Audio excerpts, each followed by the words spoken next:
नमस्कार किसान भाइयों, आप भी अगर खेती करते हो, खेती में किसी भी पौधे का प्लांटेशन करते हो या बीज लगाते हो तो आपको बहुत सारी दिक्कतें समस्या आती हैं कि अगर आप दवा फर्टिलाइज़र भी डालते हो फिर भी फसल ख़राब हो जाती है और ज़्यादा से ज़्यादा रोग अटैक लग जाते हैं और सही तरीके से मचान भी नहीं बन पाती और सही तरीके से आपको फलों की साइज़ फल अच्छे तरीके से नहीं निकल पाती, जिससे उत्पादन हमारा कम निकलता है। तो वहाँ पर दिक्कत आती है कि आप फर्टिलाइज़र, दवाएँ, स्प्रे, खाद अच्छी तरीके से दे भी रहे हो लेकिन फिर भी आपको उसका रिजल्ट नहीं मिल पा रहा। तो इसका एक ही कारण होता है कि आप सही टाइमिंग पे सही दवा या सही फर्टिलाइज़र का इस्तेमाल ना कर रहे होंगे, तो इसी वजह से उसका रिजल्ट भी काफ़ी नहीं मिल पाता और जिससे वो लॉस भी हो जाता है। तो यहाँ पर चीज़ों को समझने की ज़रूरत है, कौन सी स्प्रे, कौन सी फर्टिलाइज़र, कौन सी दवाई स्प्रे करनी चाहिए, तो कौन सा फर्टिलाइज़र कब कैसे देना चाहिए। तो ये टू जेड जानकारी हमारी इस चैनल की इस वीडियो के माध्यम से आपको टू जेड जानकारी मिलेगी।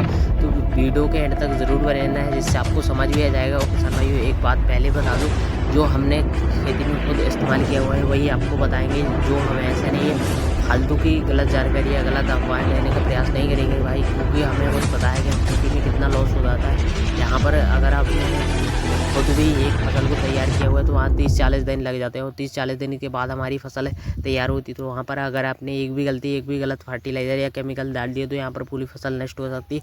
तो किसान भाइयों, आज की इस वीडियो में हम आपको बताएंगे, देख सकते हो यहाँ पर 10 से 15 दिन का जब हमारा पौधा हो जाता है तब हमें कौन से फर्टिलाइज़र NPK चलाने चाहिए, जिससे हमारी फसल भी स्वस्थ रहे और पौधा भी हरा भरा रहे और ज़्यादा से ज़्यादा जड़ों का विकास हो, पौधा जल्दी से जल्दी ग्रोथ हो और इसमें फल फूल अगर बाद में आए तो इसमें सेटिंग भी अच्छी हो, ज़्यादा से ज़्यादा पौधे का विकास हो, पौधे की विकास के साथ साथ जड़ों का भी विकास हो। क्योंकि हमें पौधे में ऐसे माइक्रोन्यूट्रिएंट्स फर्टिलाइज़र डाले होते हैं जो अभी के टाइम पर जो पौधे के विकास करने में मदद करे, वो पौधे के जड़ों का विकास करने में मदद करे। तो यहाँ पर ज़रूरी हमें उन्हीं फर्टिलाइज़र को यूज करना है जो हमारे पौधे के साथ साथ जो हमें पौधे की जड़ों का ग्रोथ करने में मदद करे। और किसान भाई, सबसे पहले बात आती है कि यहाँ पर पानी आपको प्रॉपर चलाना है। कम चलाओगे तो यहाँ पर पौधे की जो जब ज़्यादा धूप निकलती है तो वहाँ पर जड़ें, सफ़ेद रूट ख़राब हो जाते हैं, जलकर ख़राब हो सकते हैं। मल्चिंग के नीचे बहुत ज़्यादा गर्मी बनती है, तो यहाँ पर पानी आपको प्रॉपर चलाना है। जितना पौधे के लिए ज़रूरी है उतना ही पानी चलाओ।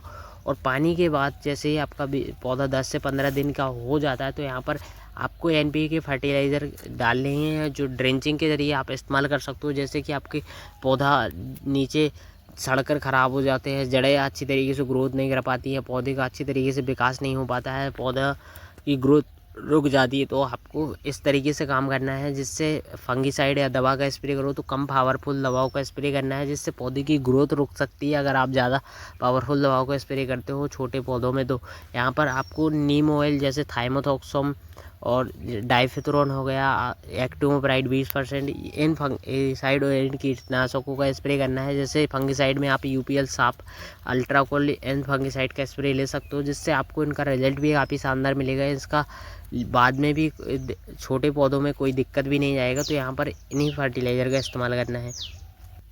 तो किसान भाइयों, आप भी अगर खीरा लौकी की खेती करते हो या करेले की, तो यहाँ पर जब छोटे पौधे होते हैं तो हमें ड्रेंचिंग करना होता है, 1-2 करना होता है, जिससे हमारे पौधे की जड़ों में ही सीधा जो है पोषक तत्व मिल जाते हैं। जैसे कि ड्रेंचिंग में आपको क्या लेना होता है, जिससे कि पौधे की जड़ों का विकास हो और पौधे का विकास हो, जल्दी से जल्दी ग्रोथ करने स्टार्ट हो जाए। जैसे कि NPK 19-19 का इस्तेमाल करना होता है तब हमें, जब हमारे पौधे छोटे हों और ज़्यादा से ज़्यादा ग्रोथ ना कर रहे हो। तो यहाँ पर NPK 19-19 में नाइट्रोजन, फास्फोरस, पोटास होता है जो पौधे की जड़ों के विकास करने के साथ साथ पौधे की बढ़वार में और पौधे के तने को मजबूत करने में भी काफ़ी ज़्यादा मदद करता है, जिससे रोग भी ज़्यादा लगते हैं तो वो रोग भी कम आते हैं। वहाँ पर अगर आप सही तरीके से पोषक तत्व डाल देते हो तो पौधे का विकास होने लग जाता है। और यहाँ पर NPK 19-19 के साथ आपको ह्यूमिक एसिड लेना है जो पौधे की जड़ों को ज़्यादा से ज़्यादा ग्रोथ करने में मदद करेगा और जड़ें मजबूत बनेंगी। तो जड़ें मजबूत बनेंगी, जड़ें ज़्यादा दूर तक ग्रोथ करेंगी तो पौधा अपने आप अच्छी तरीके से ग्रोथ करेगा और पौधा स्वस्थ हरा भरा दिखेगा आपको। तो देख सकते हो, आप स्क्रीन पर देख सकते हो, हमने फर्स्ट ड्रेंचिंग कर चुके हैं और इसके बाद हम दूसरा ड्रेंचिंग लेने वाले हैं। तो यहाँ पर दूसरी बार भी हम NPK 19-19 और ह्यूमिक एसिड डालने वाले हैं, क्योंकि ये 2 बार हमने इसी को इस्तेमाल किया हो। उसके बाद हम 12-61 डालेंगे, जिससे पौधे का विकास भी अच्छी तरीके से होना स्टार्ट हो जाएगा। और इसके स्प्रे में बात करें तो जैसे कि लीफ माइनर और सुंडी का अटैक होता है, तो लीफ माइनर के लिए आप छोटी अवस्था में जब जो भी, जैसे कि खीरा का पौधा हो गया या लौकी का पौधा हो गया या करेले का पौधा हो गया, तो इन छोटे पौधों में वायरस ज़्यादा लग जाते हैं और अगर आप ज़्यादा पावरफुल दवाओं का स्प्रे कर देते हो तो वहाँ पर उसका रिजल्ट भी काफ़ी शानदार नहीं मिल पाता है। तो शानदार तो रिजल्ट तो काफ़ी शानदार मिल जाता है, लेकिन इसमें दिक्कत क्या आती है, पौधे पर ज़्यादा दवा मात्रा हो जाने पर वहाँ पर पौधे की ग्रोथ रुक जाती है और पौधा मुरझाया हुआ ऐसा रह जाता है, पौधे की मतलब ग्रोथ रुक जाती है और ज़्यादा दवा डालने पर बहुत सारी दिक्कतें हो सकती हैं। तो यहाँ पर ज़्यादा पावरफुल दवाओं का स्प्रे नहीं लेना है, जिससे के लिए आप एमामेक्टिन बेंजोएट 5% आता है उसका स्प्रे ले सकते हो, जिससे आपका सुंडी भी खत्म हो जाएगा और लीफ माइनर जैसे जो सुंडी टाइप का ये बना रहता है पत्तियों पर, ये बहुत सारी टेढ़ी मेढ़ी लाइनें खिंच जाती हैं, जैसे छोटा कीट होता है जो बहुत सारी इसमें बहुत सारी जो है लॉस भी हो सकता है, क्योंकि इसमें जो पौधे की पत्तियां हैं वो ख़राब हो सकती है, जिसकी वजह से पौधे की नई पत्तियां नई निकलती हैं, फिर इस वजह से पूरी ख़राब हो सकती है। तो यहाँ पर ज़रूरी है कि यहाँ पर आप इसके साथ सिलिकॉन का स्प्रे ज़रूर लें, क्योंकि यहाँ नीम ऑयल और एक फंगिसाइड का स्प्रे ज़रूर ले सकते हो, क्योंकि छोटी अवस्था में पौधे में आप फंगिसाइड का स्प्रे भी करो तो ज़्यादा बेहतर होता है। और इसके साथ NPK 19-19 लिया होता है, जिससे हमारे पौधे की पत्तियां भी देख सकते हो कितनी हरी भरी है और पौधे की जड़ें विकास कर रही हैं और पौधे का तना थोड़ा अच्छा मजबूत बन रहा है। इसीलिए पौधे के स्प्रे के तौर पर भी हमने NPK 19-19 लिया हुआ था। आप छोटी अवस्था में पौधे को NPK 19-19 का स्प्रे करते हो तो 30 से 40-50 ग्राम तक ही ज़्यादा मात्रा में न डालें। पौधे की अवस्था के अनुसार यहाँ पर घोल बनाकर डालना होता है। तो यहाँ पर पौधे की अवस्था के अनुसार ही हमने 50 ग्राम लिया हुआ था, 15 लीटर पानी में घोल बनाकर अच्छी तरीके से स्प्रे किया हुआ है। अब यहाँ पर आप देख सकते हो पौधे में किसी भी प्रकार की समस्या नहीं है। जैसे जैसे पौधा बढ़ जाता है तो हमें यहाँ पर मचान बनाने की ज़रूरत है। मचान अगर नहीं बनाएगा तो यहाँ पर जो है फसल से हमें ज़्यादा उत्पादन नहीं मिलेगा, फलों की चमक नहीं रहेगी, उत्पादन हमारा कम निकलेगा, फसल जल्दी ख़राब हो जाएगी। यहाँ पर स्प्रे भी सही तरीके से लेते नहीं बनेगा।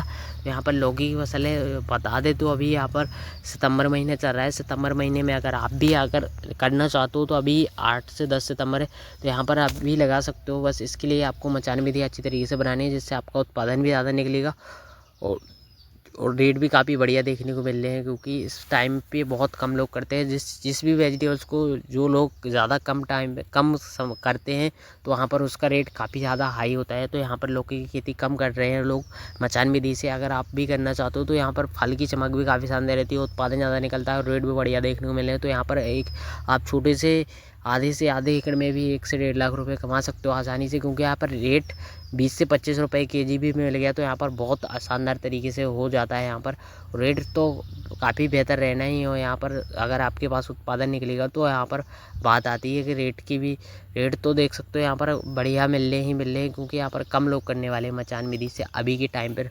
और आप मल्चिंग पर करने का फ़ायदा ये होता है कि यहाँ पर आप पौधे को जो है जो छोटे छोटे जो माइक्रो न्यूट्रिएंट्स पोषक तत्व अगर आप बाद में ज़रूरत पड़ती है तो उसको ड्रिप के जरिए आप छोड़ सकते हो। नहीं तो आपको यहाँ पर खरपतवार भी नहीं रहते तो पौधा स्वस्थ हरा भरा मजबूत रहता हो तो और ज़्यादा से ज़्यादा उत्पादन भी निकलते हैं। तो देख सकते हो यहाँ पर इस तरीके से यहाँ पर मचान विधि सेटअप किया गया था पिछली बार, और इस बार भी हमें यहाँ पर अच्छी तरीके से मचान विधि बनाने मचान विधि का लगातार एक फ़ायदा ही यही होता है कि इसको हम एक बार बना देते तो फिर इसकी ज़रूरत बार बार दो बार यूज हो जाती है इसी को मचान विधि से। तो यहाँ पर 2 बार हम यहाँ पर कर सकते हैं लौकी की खेती। तो एक बार देख सकते हो यहाँ पर पहली की आवत, वैसे एक बार देख सकते हो यहाँ पर इस तरीके से बनाना है। बिल्कुल यहाँ पर ऐसा नहीं है यहाँ पर आप जल्दी के चक्कर में ऐसे ही बना दो। यहाँ पर मजबूत सिस्टम बनाने की ज़रूरत है, नहीं तो आपका एक बार गिर गया तो यहाँ पर दोबारा नहीं उठा सकते हो। तो यहाँ पर जैसे हमारी फसल बढ़ती जाती है तो यहाँ पर बाद में हमें nitrogen, phosphorus, potash, calcium, boron, magnesium इन पोषक तत्वों की ज़रूरत पड़ती है। तो यहाँ पर आप चला सकते हो। लौकी की फसल में सबसे ज़्यादा वायरस सुंडी का अटैक होता है और डाउनी मिल्ड्यू का अटैक हुआ है। फसल में फल फूल झड़ने की समस्या आती है, फल फूल सड़ने की समस्या आती है और ज़्यादा दिक्कतें नहीं आती है। इसमें ज़्यादा खर्च भी करने की ज़रूरत नहीं है, बस इसमें एक फंगिसाइड, एक रस चूसक कीटों के लिए दवा स्प्रे करनी है और पोषक तो डाल ले हैं, बस इससे ज़्यादा आपको कुछ भी ज़रूरत नहीं है। और यहाँ पर फसल भी काफ़ी लंबे समय तक चलती है और 50 से 55 दिन में इसमें पहली तोड़ाई होना स्टार्ट हो जाती है। तो अभी हमारा जो नया लगाया हुआ है, अभी हमने छोटे पौधे दिखाए हुए थे आपको, ये हमारा BNR का सरिता वैरायटी आती है उसको लगाया हुआ था। तो इसकी फल एक समान रहते हैं, इसमें वायरस भी कम लगते हैं और उत्पादन भी काफ़ी ज़्यादा निकलता है और फल एक समान रहते हैं, हरे भरे, और चमक भी काफ़ी शानदार रहती है। तो इसमें रेट भी काफ़ी शानदार बढ़िया देखने को मिल जाते हैं। तो इसका कारण यही है कि इसको थोड़ी मोड़ी अगर ठंडी भी पड़ती है तो यहाँ पर वो सिर्फ थोड़ी मोटी ठंडी इस वैरायटी को कोई असर नहीं पड़ता है इसका इतना ज़्यादा। तो यहाँ पर हमने इसी वैरायटी को लगाया हुआ है, काफ़ी टाइम से करते आ रहे हैं। इसी वैरायटी को भी इसकी क्वालिटी भी काफ़ी शानदार रहती है, तो इसका रेट भी काफ़ी शानदार मिल जाता है।